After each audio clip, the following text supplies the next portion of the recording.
20 минут, 20 вопросов. Лишенные прав водители сдают экзамен на их восстановление. Вопросы условно делятся на 3 категории – эксплуатация транспорта, оказание первой медицинской помощи и правила дорожного движения. Для успешной сдачи нужно допустить не более 2 ошибок. Пройти тест с первого раза удается далеко не всем. Среди них и Игорь Гаджинов. Для него это уже попытка номер 5. Водительского удостоверения его лишили 2 года назад.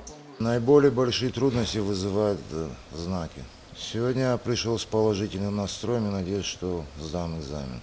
Попытка удалась. Тест пройден успешно. Из 15 человек на этот раз сдали только 3. С момента вступления в силу поправок в Кодекс об административных правонарушениях из 221 водителя, лишенного прав, экзамен смогли сдать только 21. Постановление стало действительным с 1 сентября 2013 года. Если раньше водители, которых лишали прав, могли просто забрать свое удостоверение через суд, то теперь для восстановления нужно обязательно сдать экзамен.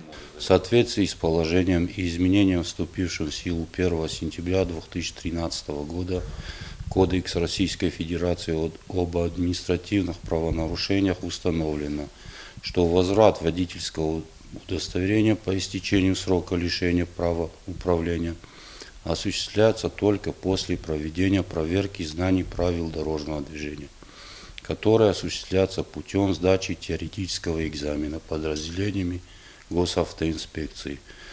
Те, кто не проходят проверку с первого раза, могут сдать повторно лишь через 7 дней после неудачной попытки. А за управление машиной и совершение ДТП в состоянии опьянения, за отказ от медосмотра лишенным прав водителям в обязательном порядке нужно представить медицинскую справку. Лишь после этого водитель может быть допущен до экзамена. Анжела Засохова, Михаил Безуглов, Осетия ТВ.